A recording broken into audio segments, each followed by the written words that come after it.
Hey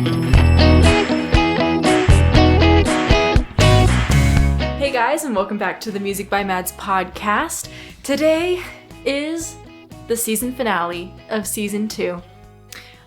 Usually I want to do a little more fanfare with the beginning and endings of seasons. This one wasn't a planned season finale, simply because the timing for what I want to talk about in the coming weeks it's just a little interesting, and this was the easiest solution to minimize the amount of stress I'm going to have about it. So, I'm happy to do a lot of work for the podcast, but this is minimizing the amount of work I have to do for what I want to do. Because I'm working on getting a media kit put together for potential sponsors. Not that I'm necessarily there yet, but I'll have it available in case people are like, actually, I want to throw some money at this. I doubt it's going to happen, but it'll give me practice at the very least. And then we have a weird schedule coming up. Literally, the next season starts next week, so no worries. It's just going to be a little different of a start. And I want to keep it as much of a surprise as humanly possible before I announce it. But I want to tease it as well. It's a weird balance. We're going to be talking about The Great Divide, which is the new Noah Kahan album coming out. And we're going to be talking about Wishbone Deluxe. And those episodes, to not give away too much, but also to give away a little bit, are coming out less than 5 days of each other. There's less than 5 days in between each of those episodes. So something special is going to happen for the very beginning of the season. And I really can't wait for you guys to see how I'm handling that. It's just not public information yet, because I want it to be a surprise. It's going to be really fun. I'm excited for how I'm handling it. I think it's going to be very interesting. The album review for The Great Divide is going to be different than what I normally do. And if I have any Noah Kahan fans who are listening to this, you might figure out what I'm talking about and put it together how I'm going to handle it. But we're going to leave it as a surprise for everybody else, okay? We got to keep the secret if you figure it out. It's going to be so fun. I'm so excited. That being said, since it's the season finale that I didn't plan, we're just going with what I had today, which is multiple topics. We're talking about a few different things. With several subtopics that lead into each thing, of course. What would we be without 7 million subtopics, right? Right. So, we are going to start with the Artemis 2 mission from NASA. You're like, what does this have to do with music? We're going to talk about their wake-up playlist. I think it's so fun that they did a wake-up song for each of the 10 days they were out. This is the shortest topic in this episode. I'm literally just gonna this is what they listened to. They have an official playlist on Spotify, which is really fun, so you can go find the Artemis 2 playlist. I think they also have just a moon mission playlist. Sorry if you heard that giant truck outside. Goodness. That was loud. Hopefully that doesn't show up on my mic. That'd be nice. I'm working on soundproofing. It's also... Hold up, ADHD moment. The point of also taking a little bit of a break is to minimize the work so I can do other work that will benefit the podcast, which is kind of where the media kit comes in. But I'm hoping to get some of my old background back, you guys. So maybe I can have a little more... just some more fun in the background of our very blank and very yellow looking podcast background right now. I have a plan. I just haven't executed the plan. So hopefully we can start season 3 fresh with something in that zone. Plus it might help with soundproofing that I'm working on. We'll get to that point. Back to NASA. the Artemis 2 Wake Up playlist. They have it on Spotify, but I'm going to tell you all of the songs. And I was supposed to listen to all of these beforehand, and I didn't because I procrastinated too much. I got to get myself on a schedule as well for the podcast. That's what we're working on, is a fleshed out, this is when I'm filming, this is when I'm editing, this is when we're getting there. Anyways, I had caffeine. I'm sorry. The very first song they woke him up with was Sleepyhead by Young and Sick. I think it's a very specific remix or something that they put. I couldn't find any information on it, but on there it is Sleepyhead by Young and Sick. Then they had Green Light by John Legend featuring Andre 3000. Then we had In a Daydream by the Freddie Jones Band. Then we had Pink Pony Club by Chaperone. And I saw so many videos about this where they were all mad that they cut it off before the chorus. And I would be too. If you cut up, like, it's not only that you cut it off before the chorus, which is super fun. It's that they cut it off right before it started. They cut it off right after the buildup of the pre-chorus, which is the most musically tense buildup ever. Like, it doesn't resolve because the resolution of the phrase is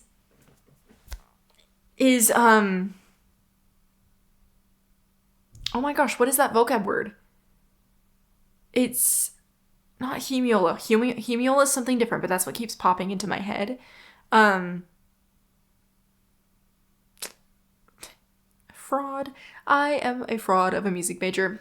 I'll figure it out. Maybe I'll put it on the screen once I figure it out. It's this word that I'm thinking of. I will put it on the screen. This is the word I'm thinking of. It means that it's like the start of the phrase and the end of the phrase are the start of a measure. Like, they're the same thing. The resolution comes in the next start of the phrase. It's a very cool word, except I can't remember it right now and it's driving me crazy. I'd be mad too because it's a very musically tense moment. Then we had Working Class Heroes by CeeLo Green. Good Morning by, I should have looked at this pronunciation. I'm so sorry. Mandisa? I don't know. I should have looked up the pronunciation. I'm sorry, y'all. And Toby Mac are Good Morning by Mandisa and Toby Mac. And then we had Tokyo Drifting by Glass Animals with Denzel Curry. Under Pressure by Queen and David Bowie. Wait, we're talking about that a little later in the episode too. Spoiler alert. You have no idea what we're talking about. Unless you looked at the title of this episode, then you definitely have an idea. Lonesome Drifter by Charlie Crockett. Run to the Water by Live. Hopefully it's not Live. Live or Live. Again, I should have looked up these pronunciations. My bad. I just forgot. And then Free by Zac Brown Band. Super cool playlist. Super fun. They played about 30 seconds of each one. Even if they had played like a snippet of the chorus of Pink Pony Club, it would have been better. Come on, NASA. They apologized. They're like, sorry, we'll do it better next time. So silly. I loved it. Oh, did you guys see that they named the crater after the late wife of Reed on the ship? I saw the very first video I saw of that. I just started, I'm gonna cry again. It's so sweet. I just started bawling. I was like sitting next to my husband on the couch, just like, it's so sweet. They named the crater after his wife. And I'm like crying. And then every single video I saw of it after that, I like would start tearing up again. And I'm tearing up now because it's just so sweet. Like, to be remembered like that is just such a sweet and wonderful thing for them to do. Oh, every time I see it now, I have to skip past it. I'm like, oh, so sweet. I loved that. Now for the biggest topic of today. Like, it's really our main topic, but we're talking about 3 different things, so I didn't say it was the only topic. But this is a really important thing going on right now.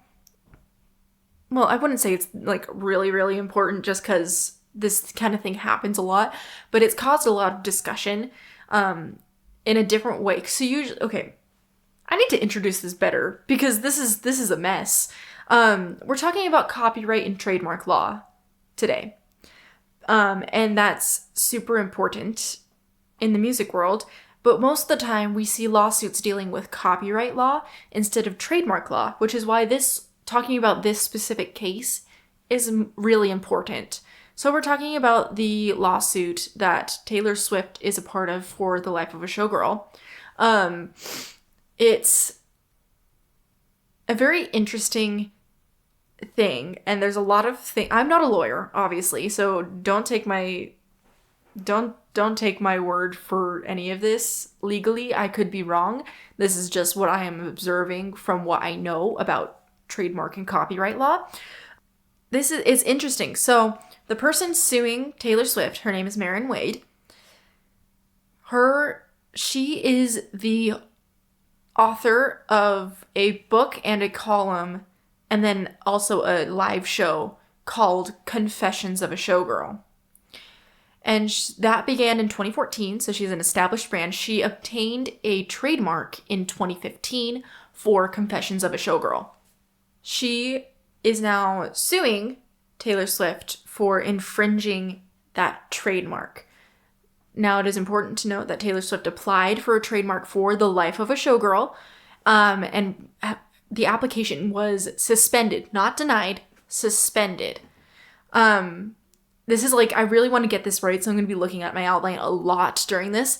The application was suspended because the office deemed them too similar, and said it could infringe on Wade's rights to the trademark on the grounds that they could be confusingly similar, which I think is what they said in the lawsuit, is that the two titles are confusingly similar. But they didn't deny it because they were unsure. They didn't approve or deny it because they said it could open up to lawsuit, which is where we're at now, but it also could be fine. So it's a really complex situation.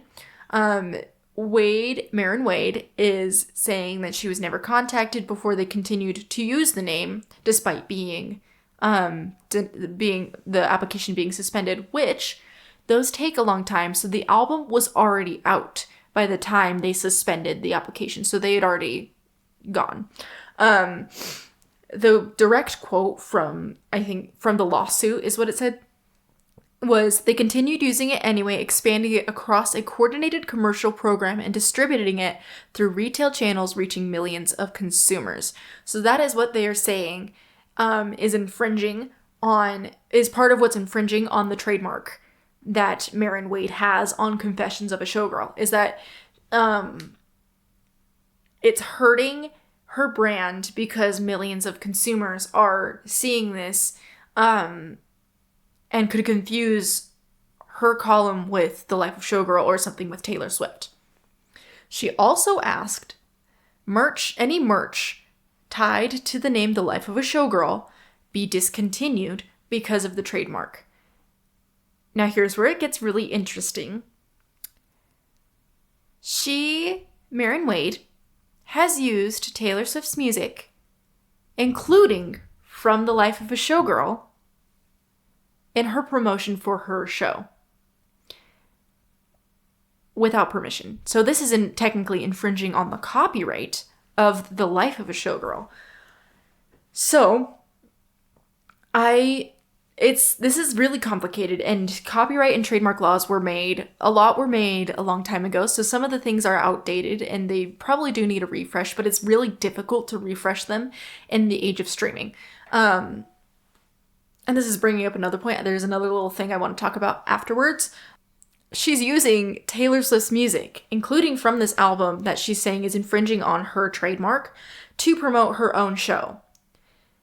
I don't think, in my very personal opinion, I am not a lawyer again, I don't think this is strong enough to hold up in court. I don't think they're going to be able to prove that it's infringing on the trademark enough to do anything. She's seeking damages, so they could settle out of court, but it's very interesting because there are lots of other brands that use Confessions of a in their brand. So it's the problem comes in where it's the life. It's where it's the only difference is The Life and Confessions, and then Of a Showgirl is the same. That's the part that she's this is infringing. It could be too confusing for consumers, and they might confuse our brands because of this. So why isn't, people were saying, like, at that point, hold up. let me get on top of my brain here. It's interesting because Confessions of a is a commonly used phrase in brands.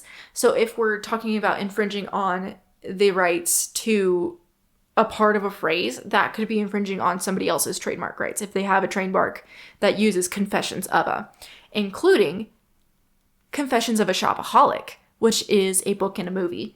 But I think they specifically said the trademark for the book, or was what people were talking about. It's like the creator, the author of Confessions of a Shopaholic, technically has grounds to sue based on the life of a showgirl, of a showgirl key phrase reasoning, because she also has, it's a she, right? The author's a she. I'm assuming it is. She has a trademark on that. There's also another interesting thing. There's an account of a New York Rockette. She has an account that is also, like, she also calls her thing Confessions of a Showgirl. The exact same title. So why isn't she going after this other person who's using the exact same title as her trademarked show and column and title? Isn't that so interesting? So I don't know that it's going to be able, like, it's going to hold up. It's either going to be resolved, it'll be resolved in court or out of court, depending on what is going to happen. I don't think it's going to stick. I think it's kind of like what happened with the Diddy trial. Obviously, wildly different trials, wildly different cases, not even in the same discipline, where they tried to go too hard for a certain charge and then they couldn't get it to stick. I think this is what's happening. I also think it's a cash grab. Sorry, I think it's a cash grab. Where she's trying to get recognition. It's like it's the most expensive ad campaign you could possibly have, because she's trying to gain recognition for her brand from this trademark. Obviously, I don't know if this is actually her motivation or she's actually like, oh my gosh, this is infringing on my thing. But since she's used Taylor Swift's music without permission in her marketing, I think it's important to note that it's probably a cash grab. And it's not working anyways. Like, she's not gaining recognition. Obviously, I'm talking about this, but every headline I'm seeing is Taylor Swift is sued by a woman. She isn't named. Her column isn't named. It's all Taylor Swift in the life of a showgirl. So if she's trying to cash grab and gain recognition and fame from the lawsuit, it's not working in the way she probably wants it to. It's very interesting. Copyright law is fascinating. Copyright and trademark law are fascinating because it's such a complicated issue. It's so hard to prove. Like, it's hard, especially in the streaming age, which is part of what we're talking about in our section about copyright law, which is what we're going to talk about now. So, we're going to talk about copyright law, specifically in songwriting, and there's a resource I'm going to point you guys to that was suggested by an Instagram follower of mine. Shout out to Ian. He's the one who has suggested this topic. I was already going to talk about specifically the Taylor Swift lawsuit, but we're expanding it because of this suggestion. So please give me suggestions. I will work them into seasons as much as possible. Especially if it's current events and I can tie current events to it. It's just perfect. Like, just give me topic ideas and I can give you something. I am so happy to do that. So it's a huge topic. Copyright law is very, very broad in a lot of ways. So we're going to specifically focus on more songwriting, and this website is how to avoid getting copyrighted and sued for copyright. We need some vocab first, and we've talked about a couple of these literally in like one of the very first episodes of the podcast in general, which I think is super, super great. Yeah, so copyright, when a person copyrights their stuff, their music, their artistry, anything they have a copyright over, they get exclusive rights to their original content or musical work in this case. It legally protects the music for unauthorized use and gives rights of distribution rights to the creators. So they can make money off of it, they can profit off of it. Nobody else can unless they specifically get permission and pay for the rights to what they are using. Trademark is very different. So we just talked a lot about a trademark lawsuit. Trademark is when trademark protects a brand identity of an artist, band, or label, and it ensures consumers distinguish their sound from others. So she trademarked her title of her show, Confessions of a Showgirl, which is her brand. Next, we're going to talk about samples and interpolation, because these are important parts of songwriting and copyright that both need permission to use, but they're two different things. So a sample is a portion of a previously recorded audio file, vocals, snippet, drum break, or melody that are reused in a new recording. So an example of this, a Taylor Swift example of this, so Look What You Made Me Do, samples the melody from I'm Too Sexy by Right Said Fred. So if you thought those songs sounded the same or similar, it's a sampled melody from that song, and they are credited as songwriters on Look What You Made Me Do because that is part of it. Now, an interpolation is a re-recorded process or re-performed process where you re-perform a melody, lyric, or instrumental line from an existing song into a new one rather than sampling the direct audio. Father Figure by Taylor Swift.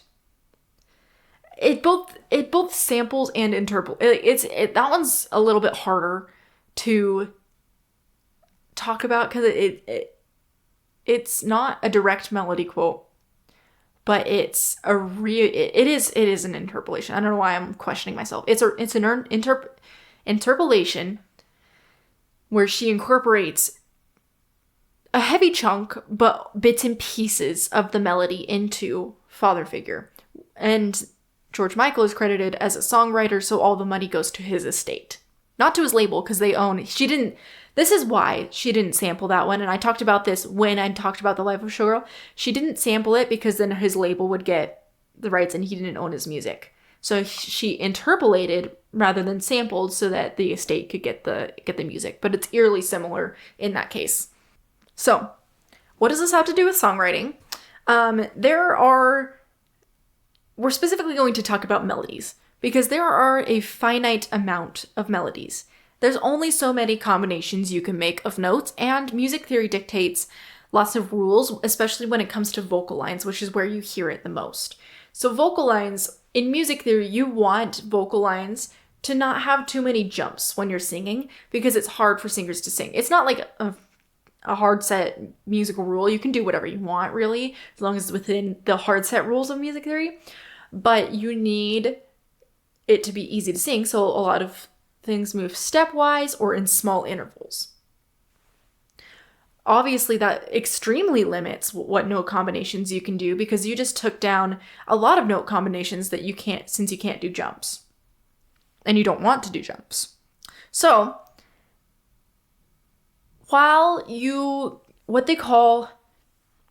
so in copyright law, when you and somebody else write very similar songs with the same melody or any same instrumental part, same something, there is in theory something called independent creation, which is you've never heard this song before, they've never heard this song before, and you just happen to write the same melody line. You can, in theory, that's something that can happen. But in practice, especially in the streaming age, people can claim subconscious infringement, which is like when they can't prove they've never really heard the song before, even incidentally.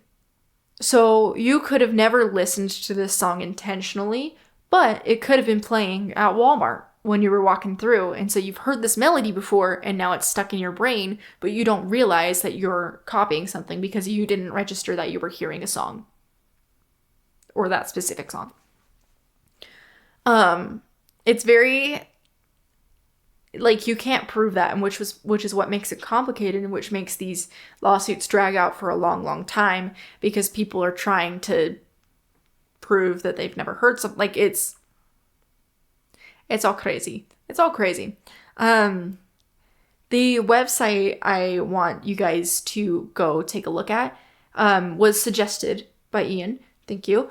It's allthemusic.info.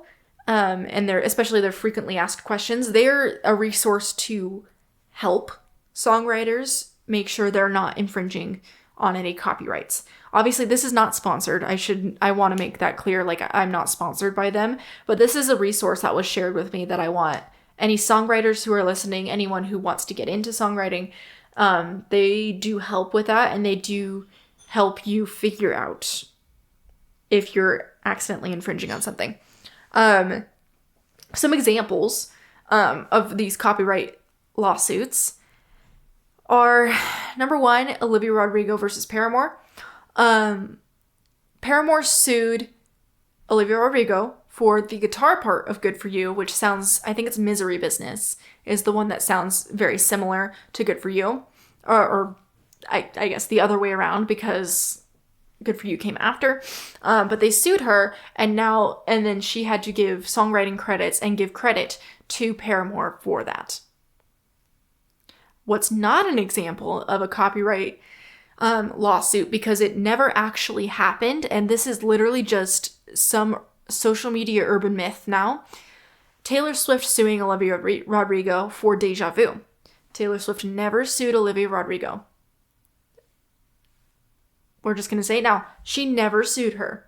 You can go Google it right now. She never sued her.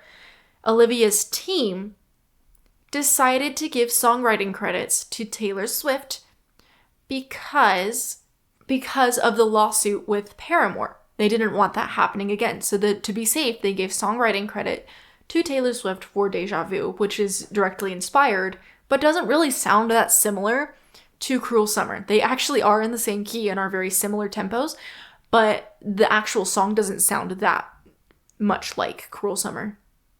They go very, very well together, though. I will say that. I did a Spotify mix of them together. They fit very well together. But if you were to listen to it and be like, oh yeah, this sounds like Cruel Summer, it's because they're using the same effect, which I guess could be It's so complicated. Like, I don't even know half of what I'm talking about. I'm just doing this very small, itty bitty part that I do know, and it's not covering the half of it, or any of the complicated situations that could come about from a copyright lawsuit.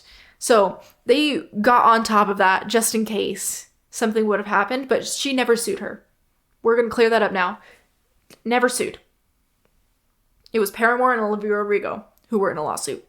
And I think they just settled. I don't think they even went to court. Could be wrong. Another example of a copyright lawsuit is Ice Ice Baby versus Under Pressure. Vanilla Ice was sued for sampling Under Pressure without permission. Pretty cut and dry. Like, they have very, very similar bass lines. There is a small difference between them, but they found that it was too similar and he needed to give credit. Bam. There you go. And that is on our very, very small portion on copyright law. Like, this is such a complex and very interesting topic. I think it's fascinating. It's way over my head sometimes. But hopefully that gives you a little glimpse into why some of these artists are suing, and like the reasoning behind, like, it's so complicated, you guys. I was trying to figure out how to pare it down, and I had to do like one specific thing. That's all I could do. Anyways, our final topic for today, our final topic of the season, is Coachella. Because Coachella just opened up, and this past weekend was the first weekend. Sabrina's set was insane. Absolutely insane. She, whoever gave her that budget now regrets it, I am very sure, because she just gave one of the most spectacular sets I've seen from anyone, really. That's like the theatrics that she got to pull off in this set were insane. It was so cool. Like, super enjoyed it. I haven't seen the whole performance, unfortunately. I didn't realize you could watch them, like, live for free. So I might go try and find it, but I've seen lots and lots of clips of it. And it was really great. Lots of cool references in hers, like the Dirty Dancing reference for Sugar Talking. That's the only one I know of. She looked very, very ABBA-like with her costumes, especially that gold dress with the fun sleeves. So cool. So cool. Justin Bieber's set is getting mixed reactions. Personally, I wouldn't want to have spent over $1,000 and have seen that, but I'm also not like a diehard Justin Bieber fan. Like, I like some of his songs and I've heard them over the years since I was a kid, but I'm not a diehard, and those diehard fans were like super impressed with it. If you don't know, he basically sang karaoke with a laptop on stage, and he just like did songs that his fans wanted to hear. So he just did a bunch of songs. Not my cup of tea. Like, I wouldn't really prefer that, but that's also, I'm not a Justin Bieber fan like that. So apparently the fans loved it. Good for them. Yeah. Also, I wouldn't spend over $1,000 for tickets to a music festival. That's too much. Even if it's like a fashion thing too, that's too much money, you guys. That's way too much. Yeah, way too much. Anyways, that's on first weekend of Coachella in the desert. I'll just stay home, y'all. Like, I don't need to be there. I will go to all of the cheap music festivals. Like, I'm happy to shell out money for a concert if I really want to go see it. I'm happy to do that if I have the budget and can do that. But over $1,000 for a music festival, plus your travel and all of it, it's too much, you guys. It's too much. Anyways. There's lots of things going on in the music world, and we're coming up on summertime, which is when a lot of artists released music. Like, everybody's gonna be, it's gonna be so jam-packed of just album reviews that I won't even know what to do with myself, you guys. It's gonna be so interesting. So what we've got coming up, like I said earlier, we've got the Great Divide release. We've got the Wishbone Deluxe release, which is coming in within 5 days of each other, remember? My face is so itchy right now, I don't know why. And then we've got You Seem Pretty Sad for a Girl So in Love. We've got that release in June. I'm so sad that we have to wait so long. I have to take a look at some of the countdown schedules and see who I need to review. If you guys have suggestions for album reviews, specific topics like copyright law, I will do the research and I will talk about it for you. I want to get more guests. We'll get there. My sister has a very specific request of what she wants to talk about, so she might be the 3rd episode of season 3. And I will probably die inside. It's going to be on Brain Rot Songs. But that'll be a fun episode. She's funny. You guys will like her when she's on. We'll get probably all of my sisters on at some point. Probably my parents too at some point. Who knows? We'll get everybody on. Anybody who wants to be on it, you can be. If you have a really big opinion on something, send me a video. Like, be like, hey, I want to do this topic, and could I be a video guest or could I come on as a guest? We can figure something out. Probably a video guest, especially if you're not here. But I'm happy to have you guys on. I'll give you credits in the episode. Like, I want to hear from people. But it gets hard when I don't have a very like, I'm just doing this out of my apartment. So I probably won't have guests that are strangers for a long time. If we start doing well, we'll get there. But if you want to send me a video to be in the podcast, do it. Like, we'll coordinate and I'll get you on here. Anyways, we've got so much going on so soon. This is the season finale. And I'm a little sad, but I'm also really not sad because we're just picking up next week. We're not taking a long break. I took a long break in the middle of season 2. We're going to come back real quick we're going to hit it out real hard. We're going to start really hard and fast on season 2. You're going to be overwhelmed. It's going to be great. So for our for the season finale, it's time for our season finale song of the day segment. It's time. We've got, it's like sad songs and only sad songs because we're sad the season's ending. We're not that sad. We're picking up next week. Who cares? First up, we've got Porch Light by Noah Kahan off of The Great Divide, which hasn't come out yet, but is coming out. We'll talk about Porch Light more. Then we've got Homewrecker by Somber. One of the few Somber songs I like. I had talked about it last week when I was talking about Distortion. It's not my favorite. But that one's good. I like that one. The music video is super cute too. Did you guys watch that music video? The one with Milo Manheim? Super cute. I thought it was so fun. Then we've got Molly by Jordy Searcy. Been loving that one a lot recently. Decode by Sabrina Carpenter off of Emails I Can't Send.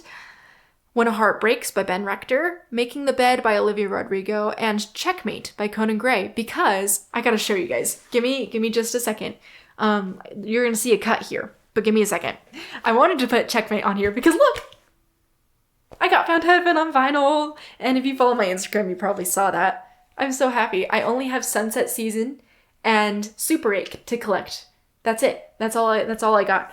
I'm very excited. I would love to get a Wishbone Deluxe, but I already own Wishbone on vinyl, and we gotta be picky with what we choose right now, and that's okay. Someday we'll get a Wishbone Deluxe once I can be a collector. Hopefully someday. Anyways. So that's it for today. We will see you next week, and you'll see the premiere on YouTube, and it's going to be great. I'm so excited. It's going to be a very interesting episode, and I can't wait. Just the scheduling alone is so interesting, and I'm so excited about the plan I have, and it's going to go so well. And I'll see you guys next week. Bye!